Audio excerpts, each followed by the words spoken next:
Good morning student. I welcome you all in Once Smart YouTube channel. दोस्तों आज हम अभी जो एग्ज़ाम हुए हैं दिसंबर 2022 के CMA intermediate group 1 paper number 8 cost accounting का पेपर सोल्व करेंगे यहाँ पे, राइट। CMA इंटरमीडिएट दिसंबर 2022 कोस्ट अकाउंटिंग। सबसे पहले अपन लेंगे सेक्शन ए। सेक्शन ए में क्वेश्चन नंबर 1 क्या बोल रहा है कि क्वेश्चन नंबर 1 बोल रहा है कि आपको यहाँ पे अल्टरनेटिव्स दे रखे हैं। क्वेश्चन नंबर 1 का ए में क्या दे रखा है कि अल्टरनेटिव दे रखा है यहाँ पे ABCD, वहाँ से आपको बेस्ट आंसर चूज करना है, राइट। तो देखो फर्स्ट क्वेश्चन देखिएगा, state which of the following are characterise of job costing. Job costing से रिलेटेड एक क्वेश्चन है। जॉब कॉस्टिंग के चैप्टर से क्वेश्चन आया कि बोल रहा है कि नीचे जो ऑप्शन दे रखे है इसमें से आपको कैरेक्टराइज करना है कि ये जॉब कॉस्टिंग से रिलेटेड कौन सा ऑप्शन है। Homogeneous product, customer driven production, complete production possible within a single accounting period, और only one and two, only 2 and 3 and all of the above. आपको बेस्ट आंसर चूज करना है। दोस्तों job costing का मतलब होता है कि आपको प्रोडक्शन करना होता है as per customer specification. Customer जो ऑर्डर देता है उसके अकॉर्डिंग आपको प्रोडक्ट बनाना होता है और एक अकाउंटिंग पीरियड में बनाना होता है, आपको खत्म करना होता है, right. Homogeneous product job costing में नहीं होता, क्योंकि होमोजेनियस प्रोडक्ट का मतलब होता है कि सभी कस्टमर के लिए सेम प्रोडक्ट बनाना नहीं, क्योंकि अलग अलग कस्टमर के लिए अलग अलग जैसे भी अपन को ऑर्डर मिलता है उसके अकॉर्डिंग अपन क्या करते हैं, प्रोडक्शन करते हैं। तो यहाँ पे जो आंसर होगा वो क्या होगा, customer driven and complete production possible within a single accounting period. तो option number C is your best answer, second and third only, customer driven production and complete production possible within a single accounting period. Homogeneous product is not a characteristics of a job costing. Question number 2, cost which relates to an item where the input has an explicit physical relationship with the output is known as। जो physical relationship होता है वो related होता है engineering cost से। किससे होता है, इंजीनियरिंग कॉस्ट से। Imputed cost, notional cost, marginal cost, opportunity cost are the different cost, क्योंकि notional cost, imputed cost, opportunity cost तो ऐसी कॉस्ट होती है जहाँ पे एक्चुअल में कॉस्ट नहीं लगती, राइट, एक तरह की इमेजिनरी कॉस्ट होती है। बट यहाँ पे जो फिजिकली रिलेशनशिप होता है कॉस्ट से, that is a engineering cost. तो option number B is your best answer, right. Now go ahead for question number 3, method study and motion study are conducted by the. Method study and motion study ये किसका example है, this is a engineering department से related है। So this is a option number B is your best answer, engineering department में होता है ये method study and motion study. Question number 4, ये कंपनी का नाम है कोई, सैनम PIC प्रोड्यूसिंग प्रोडक्ट जेमो प्रोवाइड द फॉलोइंग इन्फॉर्मेशन। कोई सैनम कंपनी है तो एक प्रोडक्ट बनाती है, उसमें ये नीचे की इन्फॉर्मेशन दे रखी है, ये एक्सपेंसेस होते हैं। Royalty and sales ₹35,000, sorry royalty on sales, right. Design charge paid for the product, design charge हुआ 8,000। Hire charge for equipment and use for production ₹3,000। ये HIGER नहीं होना चाहिए मेरे हिसाब से, HIRE होना चाहिए, हायर, राइट, जो रेंट पे लेते हैं। हायर चार्ज है 3,000। तो आपसे पूछ रहा है डायरेक्ट एक्सपेंसेस विल बी, कि डायरेक्ट एक्सपेंसेस क्या होगा। तो देखो रॉयल्टी भी क्या होता है आपका, डायरेक्ट एक्सपेंसेस होता है, डिजाइन चार्जेज भी डायरेक्ट एक्सपेंसेस और हायर चार्जेज भी डायरेक्ट एक्सपेंसेस। क्योंकि कॉस्ट अकाउंटिंग स्टैंडर्ड अगर 10 देखोगे तो ये डायरेक्ट एक्सपेंसेस से रिलेटेड है, और डायरेक्ट एक्सपेंसेस से रिलेटेड है तो कॉस्ट अकाउंटिंग स्टैंडर्ड 10 कहता है कि रॉयल्टी, डिजाइन चार्ज और hire charges are the part of direct expenses. तो हम तीनों का हम ऐड कर देंगे, तो तीनों का ऐड करेंगे तो आंसर क्या आएगा, 3 और 5 43 और 3 46। तो आंसर क्या होना चाहिए, 46। Option number C is your best answer, 46, right. Question number 5, which of the following is usually class as discretionary fixed cost. Discretionary fixed cost, ये बोल रहा है कि कौन सा एग्जाम्पल डिस्क्रिमिनरी फिक्स कॉस्ट का है। दोस्तों डिस्क्रिमिनरी फिक्स कॉस्ट का मतलब होता है जैसे एम्प्लॉय बेनिफिट की कॉस्ट होगी, राइट, रिसर्च एंड डेवलपमेंट की कॉस्ट होगी, एडवर्टीजमेंट की कॉस्ट होगी, राइट, पब्लिक रिलेशनशिप से रिलेटेड कॉस्ट होगी, एम्प्लॉय को जो ट्रेनिंग देते हैं वो जो कॉस्ट होती है, इनको बोलते हैं डिस्क्रिमिनरी फिक्स कॉस्ट। तो यहाँ पे आंसर क्या रहेगा आपका, research and development cost is a discretionary fixed cost, right. अगर research and sorry advertisement expenses होता है तो वो भी डिस्क्रिमिनरी फिक्स कॉस्ट होती है। एम्प्लॉयज बेनिफिट हो गया, एम्प्लॉय को ट्रेनिंग दे दिया, तो ये जो कॉस्ट होती है ये फिक्स कॉस्ट होती है, लेकिन फिक्स कॉस्ट की कौन सी, discretionary fixed cost. Question number 6, which of the following cost accounting standard deals with the principle and method of determining material cost. ये कॉस्ट अकाउंटिंग स्टैंडर्ड से रिलेटेड क्वेश्चन है, तो ये बोल रहा है मेटेरियल कॉस्ट के लिए कौन सा कॉस्ट अकाउंटिंग स्टैंडर्ड है, तो you know very well cost accounting standard 6 is a material cost, right. तो मेटेरियल कॉस्ट से रिलेटेड कौन सा स्टैंडर्ड है, cost accounting standard 6।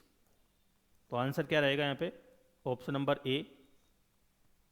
Cost accounting standard 10 किससे है, डायरेक्ट एक्सपेंसेज, 14 किसका है, पॉल्यूशन कंट्रोल, और कॉस्ट अकाउंटिंग स्टैंडर्ड 15 किसका आपका, रिसर्च एंड डेवलपमेंट।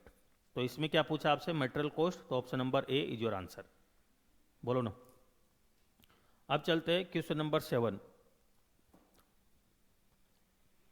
बेटा limited made a profit of ₹2 lakh during the year ended March 31, 2022 as per costing record. ये बोल रहा है एज पर कॉस्टिंग रिकॉर्ड आपका प्रॉफिट कितना बता रहा है, 2 लाख रुपए। तो प्रॉफिट है as per costing ₹2 lakh. If interest on investment and income tax paid were ₹15,000 and 90,000 respectively, what will be the profit as per financial record? ये रिकन्सिलेशन की तरफ से क्वेश्चन है। ये बोल रहा है कि प्रॉफिट एज पर कॉस्टिंग आपका है 2 लाख रुपए, और आपको एक इंटरेस्ट भी मिल रहा है इन्वेस्टमेंट पे, बोले तो इनकम भी हो रही है कितनी, ₹15,000, और इनकम टैक्स का पेमेंट किया आपने 90,000 रुपये का। फिर बताओ इनको एडजस्टमेंट करने के बाद में profit as per financial statement या फिर फाइनेंशियल अकाउंट्स या फिर रिकॉर्ड कितना आएगा। आपको पता है कि कॉस्टिंग में ये दोनों आइटम नहीं आते, इंटरेस्ट ऑन इन्वेस्टमेंट और income tax, because these are not part of the production, इसलिए इनको अपन इंक्लूड नहीं करते। बट अपन एडजस्टमेंट करके आप क्या निकालेंगे, profit as per financial records. तो दोस्तों अपन क्या करेंगे, इंटरेस्ट ऑन इन्वेस्टमेंट कितना है, ₹15,000, तो इसको हम क्या कर देंगे, ऐड कर देंगे, क्योंकि ये तो इंटरेस्ट है ना, हमने कॉस्टिंग रिकॉर्ड में ऐड नहीं किया, तो 15,000 तो मैं ऐड कर दूंगा। फिर उसके बाद में इनकम टैक्स पे करना है, तो कॉस्टिंग के रिकॉर्ड में ऐड नहीं किया, तो मैं यहाँ पे माइनस कर दूंगा इनकम टैक्स रिकॉर्ड, 90,000 माइनस कर दिया, तो इसको करोगे तो कितना आ जाएगा आपका, 2,15,000। अच्छा 2 लाख में से 90,000 गए तो 1,10,000, और 15,000 गया तो 1,25,000। तो option number B is your best answer, 1,25,000, right. 1,25,000 profit as per accounting records या फिर फाइनेंशियल रिकॉर्ड। क्वेश्चन नंबर 8 चलेगा, cost plus contract is usually entered into those cases where cost plus contract, ये कॉन्ट्रैक्ट अकाउंट से related है। Cost of certified and uncertified works नहीं, cost can be easily estimated, cost of certified work none of the above. तो इसका answer क्या रहेगा, cost can be easily estimated. तो option number second is your best answer.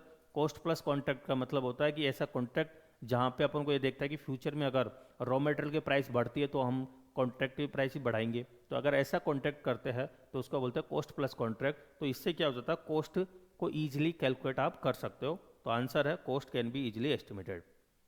Question number 9, the break even point of गोमिन limited ₹3,20,000, the fixed cost is ₹1,28,000 and the variable cost per unit ₹12, what will the PV ratio. तो आपसे क्या पूछा, PV ratio. PV ratio आपसे पूछा, आपको दे क्या रखा है, बीईपी दे रखा है 3,20,000। क्या दे रखा है आपको, बीईपी, ब्रेक इवन पॉइंट। दोस्तों बीईपी के फॉर्मूला क्या होता है, fix cost upon PV ratio, यही होता है। तो यहाँ पे बीईपी कितने दे रखा है आपको, 3,20,000। 3,20,000 बीईपी दे रखा, फिक्स कॉस्ट दे रखा आपको 1,28,000। तो पीवी रेशियो आपसे पूछा, इसको क्रॉस मल्टीपल हो जाएगा, तो आप क्या कर दोगे, 1,28,000 अपॉन 3,20,000 करोगे, मल्टीपल 100 करोगे, तो आपका ये परसेंटेज आना चाहिए, आपका परसेंटेज आना चाहिए 40%, राइट। तो आपका परसेंटेज आना चाहिए, इसको सोल्व करो 120, तो आपका परसेंटेज आएगा ये 40,000, ठीक है। तो आंसर क्या रहेगा, option number B, that is 40,000, sorry 40%, ठीक है। Question number 10, in a factory of part limited where standard costing was followed, 4,000 kg of material at the ₹15 per kg were consumed, resulting in marginal cost variance of ₹1,000 adverse the standard material cost of actual production was। दोस्तों इन्होंने क्या दे रखा आपको, कि actual में कितना material लगा, किस प्राइस का लगा, राइट। और मटेरियल कॉस्ट वेरिएंस दे रखा है 1000 एडवर्ड, और आपसे पूछा है कि स्टैंडर्ड मटेरियल कॉस्ट कितनी आएगी। तो यहाँ पे मटेरियल कॉस्ट वेरिएंस क्या दे रखा है, मटेरियल कॉस्ट वेरिएंस, इधर देखना, मटेरियल कॉस्ट वेरिएंस क्या दे रखा है आपको। मटेरियल कॉस्ट वेरिएंस का फॉर्मूला होता है standard cost minus actual cost. क्या होता है, standard cost minus actual cost, आपको यहाँ पे दिख नहीं रहा होगा। तो मटेरियल कॉस्ट का वेरिएंस क्या होता है, standard cost minus actual cost, right. और मटेरियल कॉस्ट वेरिएंस कितना दे रखा है 1000 एडवर्स, तो स्टैंडर्ड कॉस्ट आपको दे नहीं रखी, राइट। एक्चुअल कॉस्ट कितनी दे रखी है आपको, 4000 kg का रॉ मटेरियल लगा, मल्टीपल में 15 कर लेता हूँ, मल्टीपल क्या कर लूँ मैं 15 कर लूँ, मल्टीपल 15, तो क्या हो जाएगा 1000 एडवर्स। स्टैंडर्ड कॉस्ट आपको देने रखी है तो 60,000 कर दूँ 60,000, राइट। 60,000 हो गया आपका 60,000, तो कितना आ जाएगा आपका, तो 1000 एडवर्स कब आएगा, जब मैं इधर 59,000 बोले तो स्टैंडर्ड कॉस्ट कम करूँ और एक्चुअल कॉस्ट ज़्यादा लग रही है 1000 रुपये, तब जाके मेरा एडवर्स आएगा। तो इसका मतलब आंसर क्या रहेगा 59,000 is your best answer, 59,000 option number C, ठीक है जी। अब चलते हैं क्वेश्चन 1 का, ये खत्म हो चुके हैं 10 MCQ। अब ये ले रहा अपन से पूछ रहा है मैचिंग, राइट, मैचिंग कंसेप्ट है क्वेश्चन नंबर बी। तो ये आपको कॉलम ए को मैच करवाना है कॉलम बी से। कॉलम ए में 5 दे रखा है ऑप्शन, और यहाँ पे दे रखा है आपको एच बोले तो 8, तो थोड़ा सा कन्फ्यूजन करने के लिए दे रखा है। तो देखो इधर रेलिवेंट कॉस्ट है, जॉब इवेल्यूएशन है, पॉल्यूशन कंट्रोल कॉस्ट है, मार्जिन ऑफ सेफ्टी है, जीरो बेस बजटिंग है। BEP decision making, assessment of relative worth of the job within a business enterprise, measurement by exception, cost accounting standard 14, functional budget, specific in situation, notional cost, ये आपको दे रखा है। तो दोस्तों जो आपको पहले दिमाग में आ रहा है उसको क्लियर कर लीजिएगा, उसको पहले आप ख़त्म कर लीजिएगा। तो देखो अगर मैं बात करूँ सर पॉल्यूशन कंट्रोल, तो पॉल्यूशन कंट्रोल का कौन सा अकाउंटिंग कॉस्ट अकाउंटिंग स्टैंडर्ड है, दैट इज अ 14, तो इसका हो जाएगा ऑप्शन नंबर ई। क्या हो जाएगा इसका, option number E. Margin of safety किससे रिलेटेड है, बीईपी से रिलेटेड है, तो ये हो जाएगा option number E. Zero base budgeting जो कि डिसीजन मेकिंग से रिलेटेड होता है, तो option number B. Job evaluation assessment करते हैं of the relative worth of the job within a business enterprise, तो option number C. Relevant cost हो जाएगा आपका relevant cost is related to notional cost, तो यह हो जाएगा आपका ऑप्शन नंबर एच, ठीक है जी। नेक्स्ट चलते हैं ट्रू एंड फॉल्स आपको बताना है।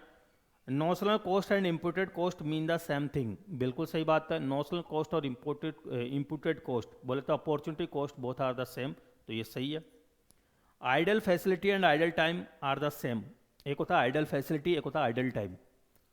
आइडल टाइम का मतलब होता है कि जैसे आपका वर्किंग आवर्स कितना है 9 आवर्स, राइट, लेकिन आपने काम कितना किया 7 आवर्स, बोलते तो एक्टिविटी आवर्स कितना हुआ 7 आवर्स, तो ये जो 2 आवर्स का गैप है that is called idle time, जिसमें लेबर खाली बैठी रहती है, फ्री बैठी रहती है, राइट, तो उसकी आपकी कॉस्ट आती है that is called idle time cost, तो आइडल टाइम हो गया। आइडल फैसिलिटी का मतलब होता है जैसे कोई मशीन है या फिर प्लांट ले लो, प्लांट की कैपेसिटी है 5000 मेट्रिक टन बनाने की, लेकिन बना कितनी रही अभी 3000, क्योंकि ज़रूरत ही कितनी है 3000 मेट्रिक टन की, तो ये 2000 मेट्रिक टन है, that is called idle facility, right. तो बोथ आर द डिफरेंट, तो ये आंसर क्या रहेगा आपका false. JIT deals with controlling defects in time, right, just in time होता है कि ऑन टाइम पे जो ही आपको रिक्वायरमेंट है तो आपको क्या मिल जाता है, रॉ मटेरियल मिल जाता है, तो ये कहाँ की टेक्निक है, जापान की टेक्निक है। Question number 4, multiple costing is suitable for the banking industry, multiple costing is suitable for the banking industry, नहीं, मल्टीपल कॉस्टिंग बाइसिकल इंडस्ट्री के लिए यूज होती है, बैंकिंग इंडस्ट्री तो एक सर्विस इंडस्ट्री है, तो यहाँ पे सर्विस कॉस्टिंग यूज होएगी, तो यहाँ का भी आंसर क्या हो जाएगा आपका फॉल्स।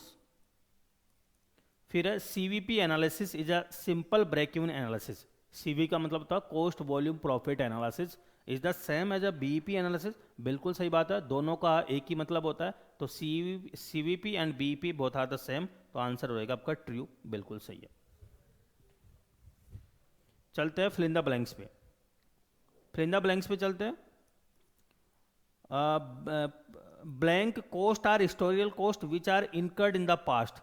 ऐसी कौन सी कोस्ट है जो पास्ट में इनकर्ड हुई हैं, उसको हम क्या बोलते हैं? Simple, that is called sunk cost. डूबी हुई लागत, तो that is called sunk cost are the historical cost which are incurred in the past. Fill in the blanks analysis use primary for control of spare parts. Spare parts को control करने के लिए कौन सी इन्वेंट्री कंट्रोल टेक्निक है? That is called VED, vital, essential और desirable, right. तो wait जो एनालिसिस होता है वो स्पेस पार्ट्स को कंट्रोल से रिलेटेड वो होती है, तो वीईडी। फिर case cost accounting standard 19 deals with the principle and method of determining of. तो कॉस्ट अकाउंटिंग स्टैंडर्ड 19 किससे रिलेटेड है? That is called joint cost. A company maintain a margin of safety of 30% where PV ratio is 20% and profit आपसे पूछा है sales का कितना percent होगा। PV ratio दे रखा आपको कितना? 20%, मार्जिन ऑफ सेफ्टी 30%, प्रॉफिट पूछा है। तो दोस्तों मार्जिन ऑफ सेफ्टी का फॉर्मूला क्या होता है परसेंटेज में? Profit upon PV ratio. तो margin of safety profit upon PV ratio. Profit कितना दे रखा आपको? प्रॉफिट तो आपसे पूछ रहा है, मार्जिन ऑफ सेफ्टी दे रखा 30%, प्रॉफिट आपसे पूछ रहा है, पीवी रेशियो दे रखा आपको कितना? 20%। तो प्रॉफिट बराबर क्रॉस मल्टीपल कर दो, 30% मल्टीपल 20% कितना हो जाएगा आपका? 6%। तो आंसर क्या आएगा यहाँ पे? 6%। A flexible budget recognize the behavior of fill in the blanks and fill in the blanks cost। तो फिक्स कॉस्ट और वेरिएबल कॉस्ट दोनों के बिहेवियर को हमारी फ्लेक्सिबल बजट में दिखाया जाता है। तो गाइज ये था 25 मार्क्स के जो क्वेश्चंस है। मैं उम्मीद करता हूँ आपके मोस्टली सारे क्वेश्चन सही होंगे। अगर आपको अभी भी कुछ डाउट्स है, कुछ क्वेश्चन है, तो आपके जो नीचे गिवन नंबर है वहाँ पे आप कमेंट कर सकते हो, या फिर इस वीडियो में कमेंट बॉक्स में भी आप बता सकते हो कि अगर आपको कोई और इश्यू है, फिर कुछ कोई और इंक्वायरी है, तो you can ask directly by putting the comments right in the comment box. Thank you so much.